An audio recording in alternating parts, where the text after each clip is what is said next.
पति की डिग्रियां प्रेस कॉन्फ्रेंस करके दिखाई गई होंगी। हालांकि मैं इससे सहमत नहीं हूं। भाई डिग्री पे क्या सवाल उठाना, जब सैटेलाइट लॉन्च होकर के अपनी कक्षा में स्थापित हो गया, धरती के चक्कर काट रहा है, फिर क्यों डिजाइन पे बहस कर रहे हो? हालांकि प्रेस कॉन्फ्रेंस करके डिग्रियां दिखाई, तब जाकर विरोधियों के मुंह बंद हुए कि हमारे प्रधानमंत्री ने न सिर्फ एमए कर रखा बल्कि बीए भी कर रखा।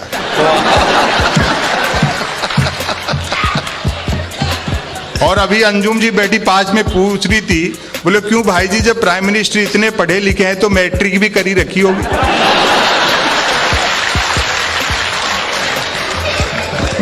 भाई वाह वाह वाह वाह, क्या कहना संपत भाई, वाह वाह वाह। अच्छे दिन आएंगे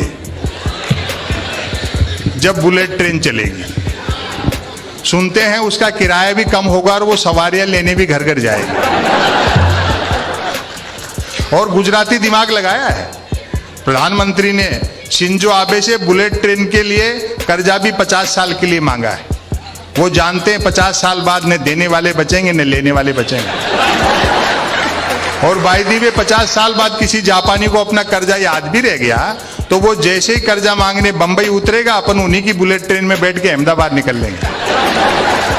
लेकिन देखो बुलेट ट्रेन चलेगी जरूर, क्योंकि उस पे शिंजो आबे ने हस्ताक्षर किए हैं और शिंजो आबे हिंदुस्तान के प्रधानमंत्री नहीं है।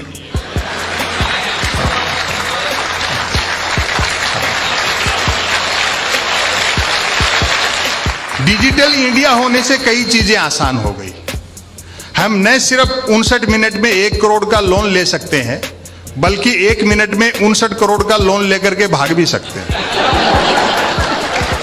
व्यापार तो इतना आसान हो गया कि कोई भी आदमी कभी भी किसी भी तरह का व्यापार कर सकता है। अभी तो मैं दवा की दुकान पे गया दवाई खरीदने, तबीयत खराब नहीं थी, दरअसल एक्सपायरी डेट की दवाइयों पे डिस्काउंट चल रहा था।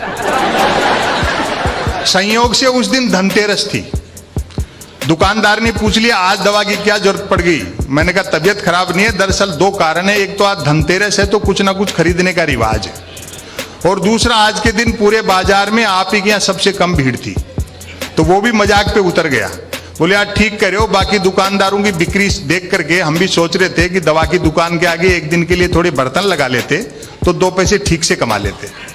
वो 10 दुकान छोड़ करके सिंह साहब है मेडिकल वाले, वो तो दीपावली पे पटाखे बेचते हैं। मैंने कहा सिंह साहब के पास पटाखे बेचने का लाइसेंस है क्या? बोलो लाइसेंस ही पटाखे बेचने का है, बिना लाइसेंस के तो वो दवाइयां बेच रहे हैं।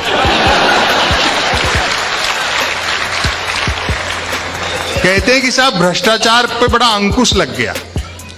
आवेदन एक ने किया, परीक्षा में दूसरा बैठा, इंटरव्यू तीसरे ने फेस किया, नौकरी मिली चौथे को और करता रहा 5वां, वेतन छठे ने उठाया और पेंशन हुई 7वें की। और अब आपकी तालियां उठेंगी, जबकि 7वें की डेथ तभी हो गई थी जब पहले ने अप्लाई किया था। वाह वाह वाह वाह। मेरे ये समझ में नहीं आई कि नेहरू का कद छोटा करने से पटेल कैसे बड़े हो जाएंगे। लोकतंत्र रसातल में जा रहा है और मूर्तियां आकाश छू रही हैं।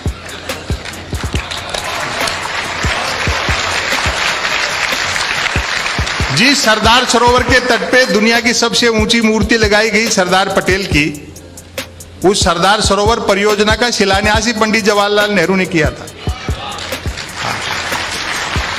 तो ये जो सारी चीजें हैं, ये खाली मूल मुद्दे जो हैं बेरोजगारी, महंगाई, रोटी, पेट, भूख, इनसे ध्यान हटाने के लिए किए जाते हैं।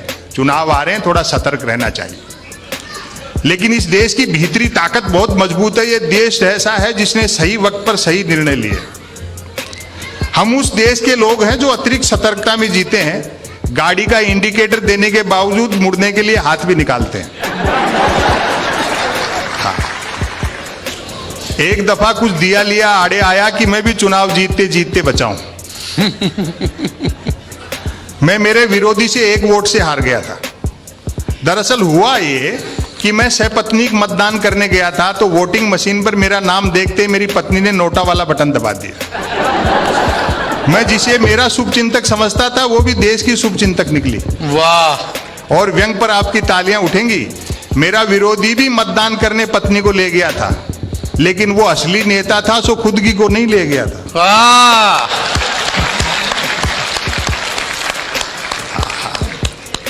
मैं एक रचना आपको सुना देता हूं। वाह जी।